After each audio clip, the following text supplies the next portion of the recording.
অন্নপূর্ণা যোজনার বিরাট আপডেট। সামনের 17ই আগস্ট থেকে অন্নপূর্ণা যোজনার আগস্ট মাসের কিস্তির টাকা সমস্ত যোগ্য উপভোক্তার অ্যাকাউন্টে ক্রেডিট হবে। টাকা কারা পাবে কারা পাবে না এই মুহূর্তে আমরা তো স্ট্যাটাস চেক করতে পারছি না, ফলে আমরা জানতেই পাচ্ছি না কারা টাকাটা পাবে বা কারা টাকাটা পাবে না।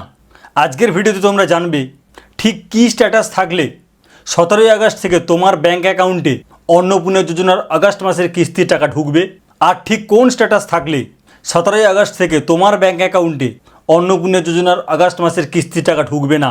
যাদের টাকা ঢুকলো না তারা কিভাবে এডিট করে আবার ঠিক করে নেবে, যাতে করে সে সামনের মাসে আবার অন্নপূর্ণা যোজনার টাকা পায়।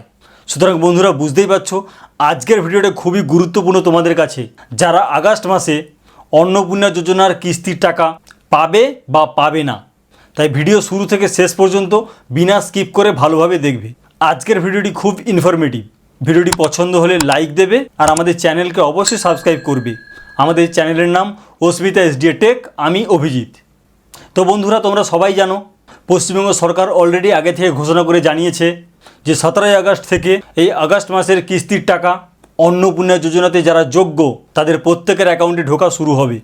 কিন্তু মুশকিলটা হলো এই মুহূর্তে আমাদের কাছে স্ট্যাটাস চেক করার কোনো অপশান নেই, ফলে আমরা জানতেও পাচ্ছি না তুমি টাকা পাবে বা পাবে না। দেখো বন্ধুরা, ডাইরেক্ট টপিকে চলে যাচ্ছি। অন্নপূর্ণা যোজনা 2026 বিরাট আপডেট। 17ই আগস্ট টাকা পাবে কিনা চেক করে নাও। দেখো বন্ধুরা, 17ই আগস্ট থেকে যে টাকাটা ক্রেডিট হবে সেটা তুমি আগে থেকেই জানতে পারবে যে তুমি টাকাটা পাচ্ছ কি পাচ্ছ না। সেই ক্ষেত্রে কি করতে হবে সেটাও দেখো পরপর জানাচ্ছি।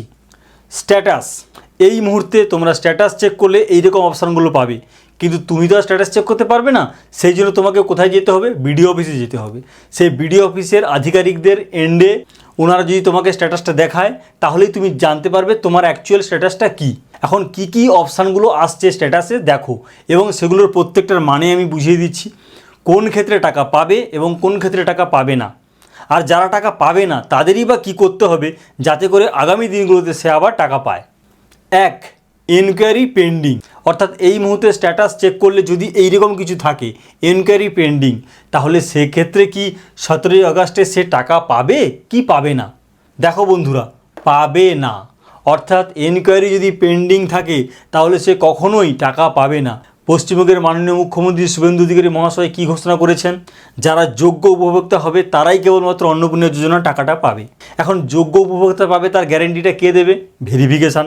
তোমার যদি ভেরিফিকেশানটাই না হলো, এনকোয়ারি পেন্ডিং মিনস ভেরিফিকেশান হচ্ছে না, তাহলে ভেরিফিকেশান যদি না হয় তাহলে তুমি যোগ্য কী করে এখন আসবে? তাহলে সুতরাং তুমি কখনোই টাকাটা পাবে না।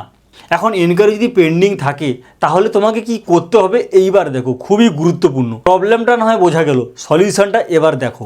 তোমরা জানো ভেরিফিকেশানের 3টি স্তর আছে। প্রথম হচ্ছে পঞ্চায়েত, 2 নম্বর হচ্ছে ব্লক বা বিডিও, 3 নম্বর হচ্ছে ডিএম অর্থাৎ ডিস্ট্রিক্ট ম্যাজিস্ট্রেট বা জেলা। এই 3 রকম জায়গায় ভেরিফিকেশান হচ্ছে। তোমার স্ট্যাটাস যদি আন্ডার এনকোয়ারি থাকে বা এনকোয়ারি পেন্ডিং থাকে সেক্ষেত্রে প্রথমে তোমার পঞ্চায়েত অফিসে যাবে যারা গ্রামে থাকো, আর যারা টাউনে থাকো তারা ওয়ার্ডে যাবে। গিয়ে বলবে যে তোমার স্ট্যাটাসে এনকোয়ারি পেন্ডিং দেখাচ্ছে, তার মানে তোমার এখনও ভেরিফিকেশানই হয়নি, যাতে তোমার ভেরিফিকেশানটা হয়। তখন ওনারা বিভিন্ন রকম ডকুমেন্টস নেবেন বা ভেতর থেকে কোনো খবরও নেবেন। তোমার আরও ডিটেলস যাবতীয় তথ্য ফোন করে হোক যে কোনোভাবে হোক ওনারা চেক করে নেবেন।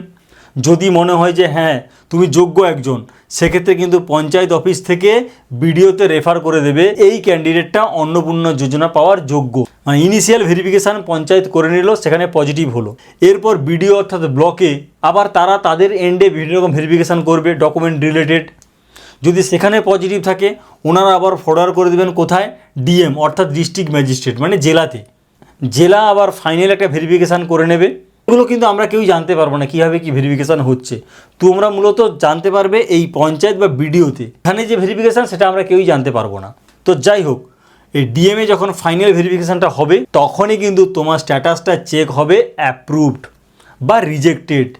যা কিছু স্ট্যাটাস কিন্তু এইখানে ভেরিফিকেশানের পর হবে, পঞ্চায়েতে হবে না, বিডিওতেও সাধারণত হচ্ছে না, এখানে হচ্ছে। তবে শোনা যাচ্ছে নাকি কিছু ক্ষেত্রে আবার এখানেই ডাইরেক্ট স্ট্যাটাসটা হয়ে যাচ্ছে। যাই হোক, মোটামুটি ব্যাপারটা হচ্ছে এই। তাহলে যাদের ইনকোয়ারি পেন্ডিং হচ্ছে তাদের কিন্তু ভেরিফিকেশানটা করতেই হবে। তোমাকে ফার্স্ট ইনিশিয়ালি পঞ্চায়েতে যাও, ভেরিফিকেশানটা করাও, যদি পজিটিভ থাকে পরপর আপগ্রেড হয়ে যাবে এবং তুমি পজিটিভই থাকবে, সেক্ষেত্রে তুমি কিন্তু টাকাটা পাবে, তোমার স্ট্যাটাস তখন চেঞ্জ হয়ে গিয়ে অ্যাপ্রুভড আসবে। ক্লিয়ার?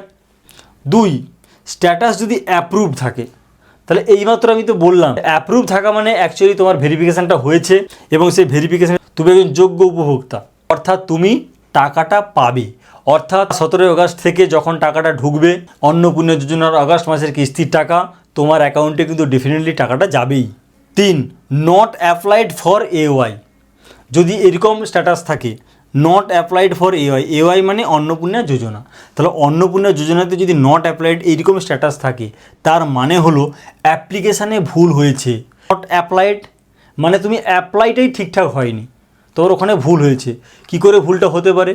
মনে আছে সেই 12 পাতার একটা ফর্ম ছিল, সেখানে বিভিন্ন রকম অপশান ছিল এবং তার মধ্যে একটা জায়গায় ছিল যে অন্নপূর্ণা যোজনার টাকা পেতে আপনি আগ্রহী হ্যাঁ কি না, এরকম একটা অপশান ছিল। তাহলে সেখানে যদি তুমি না করে দাও তাহলে তো ডেফিনেটলি তোমার সেটা নট অ্যাপ্লাইডই হয়ে যাবে। বুঝতেই পেরেছো বন্ধুরা? তো যাই হোক, মোটামুটি এই কেসটা থাকা মানে অ্যাপ্লিকেশানে ভুল হয়েছে, তাহলে কি তুমি টাকা পাবে না? অ্যাকচুয়ালি তুমি কিন্তু টাকা পাবে না এই স্ট্যাটাস থাকলে। এখন তোমাকে কি করতে হবে? তাহলে তোমার যে ভুলটা হয়েছে সেই ভুলটা তো হয়তো ইচ্ছাকৃতই হয়নি, তাহলে ভুলটাকে তোমাকে কারেকশান করতে হবে। কারেকশান করতে গেলে প্রথম কোথায় যেতে হবে? বারবার বলেছি ইনিশিয়ালি পঞ্চায়েতে যেতে হবে। তাহলে পঞ্চায়েতে গিয়ে এডিট করতে হবে, ওখানে যে আধিকারিক থাকবে সে আধিকারিককে বলতে হবে যে তোমার অ্যাপ্লিকেশানে ভুলটা হয়েছে, সে ভুলটা তোমার না বুঝতে পেরে অ্যাকচুয়ালি ভুলটা করে ফেলেছো, সেই জন্যে পঞ্চায়েতে গিয়ে রিকোয়েস্ট করলে ওনারা আবার এডিট করে দেবেন। যখনই ওনারা এডিট করে তোমার ওই অ্যাপ্লিকেশানটা ভুলটাকে কারেক্ট করে দেবেন, তারপর তো ভেরিফিকেশান হয়ে আবার বিডিওতে যাবে, ফাইনালি ডিএম যাবে, সেখান থেকে স্ট্যাটাসটা যদি সব কিছু পজিটিভ থাকে তুমি যোগ্য হবে এবং তোমার স্ট্যাটাস অ্যাপ্রুভড আসবে। যখনই অ্যাপ্রুভ আসবে মনে রাখো তারপরেই কিন্তু টাকাটা ক্রেডিট হবেই। 4, রিজেক্টেড। আর যদি তোমার স্ট্যাটাস রিজেক্টেড হয় তাহলে কিন্তু তুমি কখনোই টাকা পাবে না। বুঝতেই পেরেছো বন্ধুরা? এখন রিজেক্টেড ক্ষেত্রে কি কোনো অপশান নেই? এখানেই কি শেষ? হ্যাঁ বন্ধুরা, রিজেক্ট মানে কিন্তু এখানেই শেষ, এর কোনো আর অপশান নেই। কেন? কারণ পশ্চিমবঙ্গ সরকার অলরেডি এই অন্নপূর্ণা যোজনার উপর 3খানা নোটিফিকেশান জারি করেছে। কিছু কিছু জায়গায় পার্টলি শর্ত দিয়েছে, কিছু কিছু জায়গায় আবার কিছু অ্যাডিশনাল শর্ত দিয়েছে। সে যাই হোক না কেন, সেই শর্তগুলো আমি কিছু কিছু বলে দিচ্ছি। তোমরা সবাই জানো 10ই আগস্টে মাননীয় মুখ্যমন্ত্রী এবং সংস্কৃতি দপ্তরের মন্ত্রী দুজনে মিলে একটা ফাইনাল অন্নপূর্ণা যোজনার কপি পাবলিশ করার কথা ছিল, যার মাধ্যমে আমরা জানতে পারবো যে অন্নপূর্ণা যোজনার টাকা পাওয়ার জন্য অ্যাকচুয়াল শর্ত কী কী এবং কারা যোগ্য কারা যোগ্য নয়, একদম পুরো স্পেসিফিক্যালি আমরা পেতাম। মাননীয় মুখ্যমন্ত্রী শুভেন্দু অধিকারী মহাশয়ের হয়তো সেটা এখনও পর্যন্ত এজেন্ডাতে আসেইনি, বা অনেক তো পুরো রাজ্যটাকেও দেখতে হচ্ছে, হয়তো অনেক ইভেন্টে অংশগ্রহণ করতে হচ্ছে, সেই জন্য হয়তো ফাইনাল 10 তারিখের জাজমেন্টটা এখন আমরা পাইনি। তো ডেফিনেটলি সামনে আমরা পাবো, তখন কিন্তু আমরা সেই ফাইনাল শর্তগুলো কারা যোগ্য নয় সেগুলো আমরা পেয়ে যাব। এখন আপাতত যে নোটিফিকেশানগুলোতে যেগুলো বেরিয়েছিল সেইগুলো আমি কয়েকটা বলে দিচ্ছি। আশা কর্মী, সিভিক ভলেন্টিয়ার্স, আইসিডিএস কর্মী, ইনকাম ট্যাক্স পে করে, জিএসটি দেয়, পেনশন পায়, সরকারি কর্মচারী। তাহলে এই রকম ফ্যামিলির কেস থাকলে কিন্তু সে অন্নপূর্ণা যোজনার টাকা কখনোই পাবে না, তার মানে ফাইনালি রিজেক্টেড। এই রিজেক্টেড কিন্তু নন এডিটেবল, অর্থাৎ এখানে আর কোনো এডিটের অপশানই থাকছে না। ক্লিয়ার? 5, payment under process. আবার স্ট্যাটাস দেখা যাচ্ছে পেমেন্ট আন্ডার প্রসেস, এটা মানে হলো টাকাটা সে পাবে।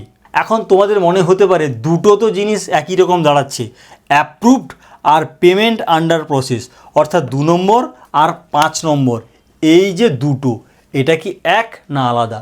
খুব গুরুত্বপূর্ণ কিন্তু এইটা। দেখো বন্ধুরা, অ্যাপ্রুভ মানে জাস্ট যোগ্য হয়েছো, তুমি এই ফাইনাল টাকাটা যে 17ই আগস্ট পাবে এর কোনো কিন্তু গ্যারেন্টি নেই। কিন্তু যদি তোমার স্ট্যাটাসে থাকে পেমেন্ট আন্ডার প্রসেস, তার মানে গভর্নমেন্ট থেকে অলরেডি ট্রেজারি রিলিজ করে দিয়েছে টাকা, তুমি কিন্তু কয়েকদিনের মধ্যেই টাকা তোমার অ্যাকাউন্টে ক্রেডিট হবেই। তাহলে বন্ধুরা বুঝতেই পেরেছো, দুটোতেই টাকা পাওয়া যাবে ঠিকই, কিন্তু দুটোর মধ্যে সূক্ষ্ম ডিফারেন্স আছে। এটা মানে টাকা এই মুহূর্তে ঢুকবে না, এটা মানে কিন্তু টাকাটা এই মুহূর্তে ঢুকবে। অর্থাৎ অ্যাপ্রুভের নেক্সট স্টেপ হলো পেমেন্ট আন্ডার প্রসেস, তারপরই টাকা ক্রেডিট। ক্লিয়ার? তাহলে বন্ধুরা তোমরা আশা করি পুরো ক্লিয়ার হয়েছো যে কোন ধরনের স্ট্যাটাস থাকলে তোমরা 17ই আগস্টে বা 17ই আগস্ট থেকে তোমার অ্যাকাউন্টে অন্নপূর্ণা যোজনার আগস্ট মাসের কিস্তির টাকা ঢুকবে। আর যারা কোনো কারণে যোগ্য বলে বিবেচিত হচ্ছে না তাদের কিন্তু কী করে এডিট করে সেটাকে কারেক্ট করে নিতে হবে সেই অপশানগুলো বললাম। তো যাই হোক বন্ধুরা, আবার যদি অন্নপূর্ণা যোজনা নিয়ে কোনো আপডেট পাই তা ডেফিনেটলি তোমাদের সঙ্গে শেয়ার করব। আজকের ভিডিওটি যদি ভালো লাগে অবশ্যই লাইক দেবে আর আমাদের চ্যানেলকে অবশ্যই সাবস্ক্রাইব করবে। যে কোনো ট্রেন্ডিং টপিকের আপডেট পেতে হলে আমাদের চ্যানেলটিকে সাবস্ক্রাইব করতেই হবে। আজকের ভিডিওটি এই পর্যন্ত।